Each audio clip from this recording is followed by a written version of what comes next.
Sarah woke abruptly to the piercing sound of her phone ringing in the dark.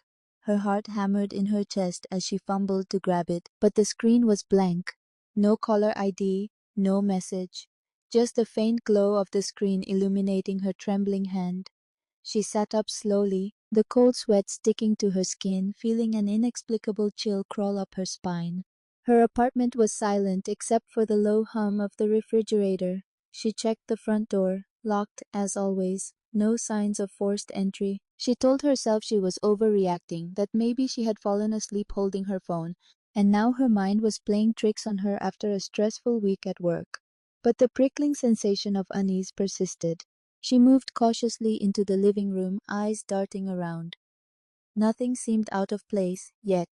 A faint, almost imperceptible sound came from the hallway. A scratching, maybe? Her stomach clenched. She hesitated, then crept toward the door, peering down the corridor. Shadows danced on the walls, but nothing was there. Then she saw it.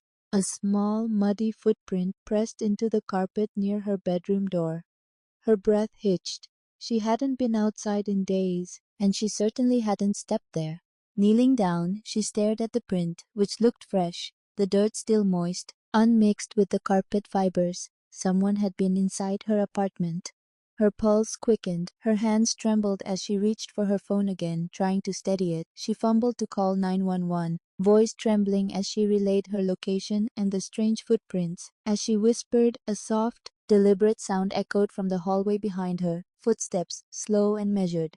She spun around, heart pounding, but the corridor was empty. Her breath caught in her throat. She hurried to the living room, voice trembling as she spoke to the dispatcher. "Someone's in my apartment. I don't know who, but I found footprints and a knife in my closet. Please, I need help." The operator's calm voice reassured her, advising her to lock herself in the bathroom if possible. Sarah's hands shook as she moved toward the bathroom door. Just as she reached for the handle, she froze.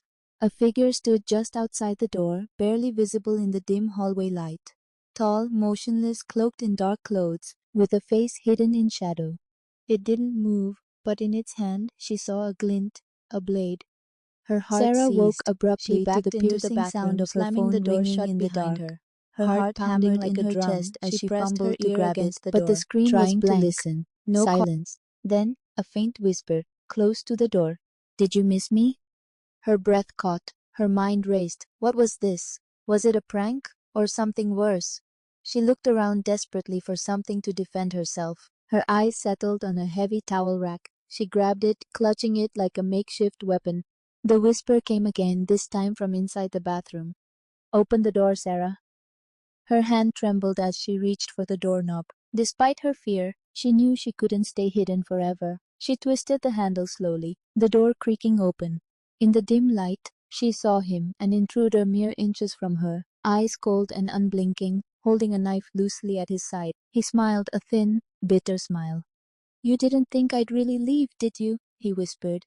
Her voice caught in her throat. She took a step back, but he lunged forward quickly, grabbing her arm and pulling her close. She swung the towel rack wildly, but he caught her wrist with surprising strength. "Shh," he hissed softly. "You knew I was coming. I always do." She kicked, screamed, struggling against his grip. Her mind flashed with desperation. Her only hope was the window. She yanked her arm free, pushed past him, and lunged toward the open window. But he was faster. His hand shot out, gripping her ankle and yanking her back. She hit the floor hard, pain shooting through her ribs. The knife clattered away. She scrambled backward, eyes wide with terror. He was on her in an instant, pinning her down. His face hovered close, eyes hollow and cold. Then he whispered, "You should have just let me go."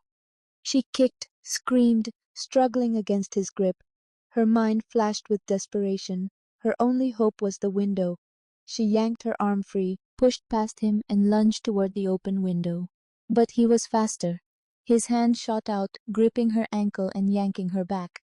She hit the floor hard, pain shooting through her ribs. The knife clattered away. She scrambled backward, eyes wide with terror. He was on her in an instant, pinning her down. His face hovered close, eyes hollow and cold.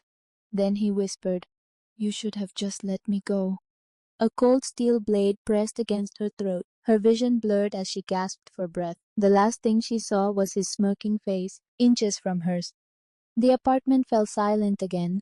Minutes later, police arrived to find the door wide open and no sign of the intruder. Sara was gone. Only her bloodstain on the floor remained. Weeks later, a neighbor found her old phone discarded in the alley behind her building. On the cracked screen, a single message glowed. "I'm coming back.